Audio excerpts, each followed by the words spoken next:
ainda mais rebaixado e bombado do que nunca. Depois de quase 4 longos meses com a nova edição da Giga Jump e obviamente com um novo capítulo de Black Clover. Algumas coisas que eu já tenho que falar logo de cara. Esse capítulo praticamente teve o dobro de páginas que o normal, mas essa não vai ser a média, tá? Provavelmente vai ter mais páginas. Esse capítulo só foi um pouco mais curto, eu acho que se não me engano tem em torno de 26 a 28 páginas, porque ele precisava fechar o volume e ele não podia fazer um capítulo muito longo.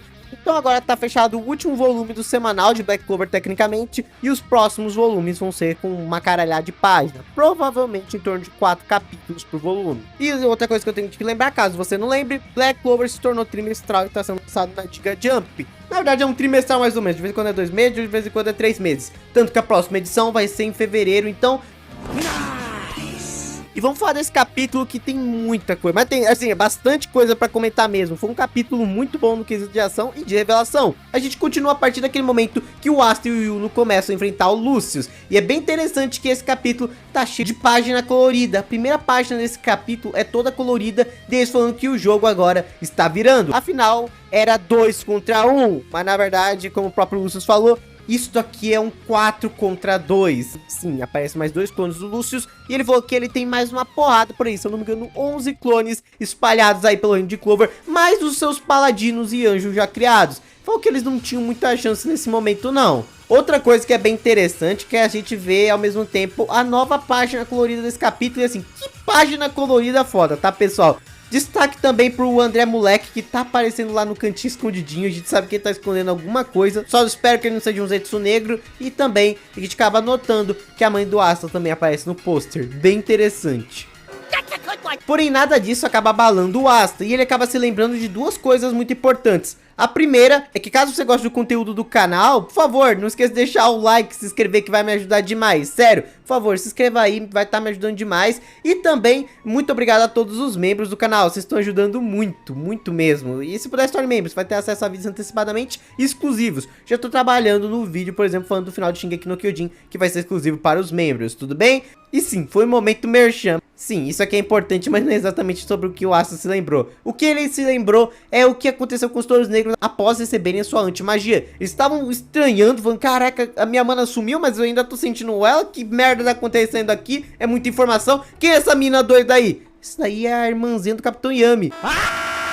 Como o Capitão Yami tem uma irmã tão bonita? Todo mundo recebe a Ichika de uma forma diferente. A Charmy já tá querendo alimentar ela. Os outros estranham um pouquinho. Finral já tava de olho. Pô, bonitona mesmo, não tem como negar não. Mas eu acho que se você tocar nela, você não apanha pra ela, você vai apanhar pro Yami, né? E ela até fala que ela vai se aliar com eles e que ela entende mais sobre a antimagia também do último treinamento do Asta, desses últimos dias. E eles têm mais informações que vão ser bem úteis para os touros negros. E uma das coisas que eles têm é que essa antimagia deles não apagou a mana deles. A gente tava muito confuso como funcionava essa transformação de antimagia, que merda tava rolando com os touros negros, mas... a explicação é mais simples do que a gente esperava. A antimagia não foi feita só necessariamente para anular a magia. Tem que ter uma quantidade muito específica para conseguir anular. A gente já viu, o Asta não consegue anular um poder mágico que é muito maior do que ele. Tanto que para derrotar o Lucífero mesmo, ele precisou entrar no modo união para anular completamente a magia de gravidade. Ele teve que estar no talo para tancar aquele poder mágico. E tanto ela quanto o Asta acabam explicando que é como se fosse uma antimagia artificial e mais barata, por assim dizer. Não é uma quantidade tão absurda quanto parece. Eles não transformaram toda a mana dos caras em antimagia, isso não faria sentido nenhum, e eles nem poderiam fazer feitiços se trocassem toda a sua mana por antimagia. É só mais ou menos uma camada de energia adicional, uma mini transformação, por assim dizer. É como se fosse um atravessa tudo, nada para o golpe, mas o golpe ainda continua sendo mágico. Como se tivesse uma película de antimagia pelos golpes dele, o que é bem roubado se você para pensar. Bem interessante, isso daqui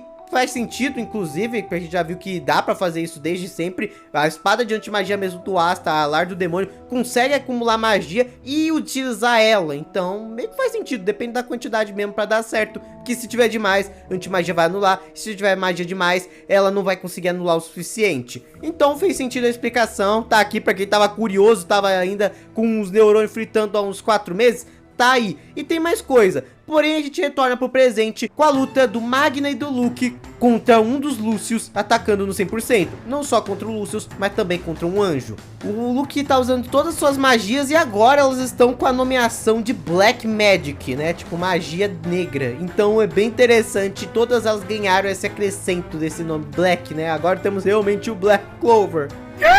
E o Luke destrói facilmente os anjos, porém ele lembra também de outra coisa que a Ichika falou, que eles não podem rolar. A quantidade de antimagia que eles receberam é limitada, justamente para não fazer mal para eles e para suas magias. Quanto mais eles usam, mais antimagia será gastada de qualquer jeito. Tipo, quanto mais eles usam, ela vai começar a cair muito mais rápido que o normal. Eles vão ter que acabar com as suas lutas bem mais rápido, porque a antimagia pode acabar rapidamente. O clone do Lucius olha e fala que isso aqui vai ser um pouco chato. Porém, ele já é pego em cheio pelo Magna, porque de novo, ele não consegue prever nada enquanto eles estiverem cobertos de antimagia. Ele acaba quase acertando o Lucius, porém ele usa a magia temporal para tentar parar o tiro. Mas foi mais um lance instintivo, porque obviamente magia temporal não vai funcionar nessa bola de fogo enquanto ela estiver coberta de antimagia. O golpe acerta o Lucius, mas não era um golpe de fogo normal, era a magia de corrente do Magna, a magia de corrente da alma. Ele joga mais uma naquele anjo e as correntes acabam se ligando a ele, ao Luke, ao anjo e ao Lucius,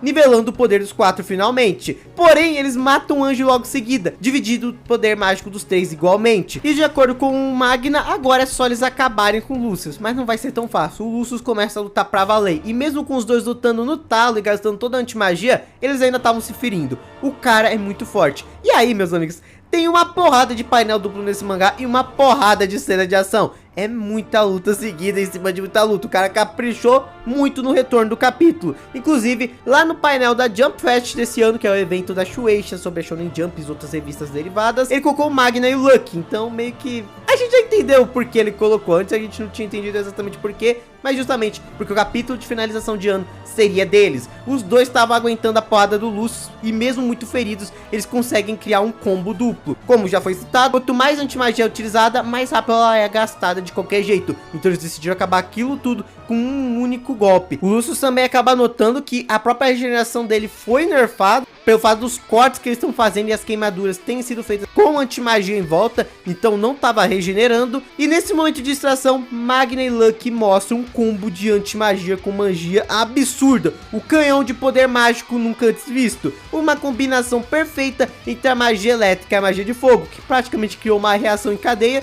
que explodiu o Lucius. Lembra daquele corte que o Yami estourou, Dante só sobrou a boca e os braços? Foi a mesma coisa que rolou aqui. Em um painel duplo lindo, Lucius, pelo menos um dos clones dele, é derrotado e surpreendido pelo nível de poder dos dois. E o capítulo finaliza com o Asta dizendo: e agora, quem está virando o jogo? Focando no Luke e também no Magna, que estão fazendo um toque aqui, tipo, vencemos, enquanto a antimagia desaparece do corpo deles. Um capítulo muito bom, que explicou todas as nossas dúvidas em relação a essa transformação e no final fez bastante sentido. É só pegar a lógica lá da Lar do Demônio, só que ao invés de uma espada, incorpore isso num ser humano. Foi isso que ele fez, mais ou menos semelhante ao que o Lich fazia, só que ele dava um power-up de mana. Outra coisa interessante que parece que é compartilhar na visão dos Lúcius tudo que eles estão vendo pro Lúcius principal. Então mesmo que esse Lúcius tenha se surpreendido e tenha visto isso, ele vai bolar outro plano. Lembre-se disso, ele também se surpreendeu com o fato do Yuno não ter mais seu destino traçado por causa do Asta, mas de qualquer jeito, o outro Lucius falou que ele já tinha um plano B pra isso. Porque agora a informação de como funciona a antimagia, ele já tem em relação a esses personagens, tanto que ele notou durante o capítulo que quanto mais eles usam, mais rápido acaba.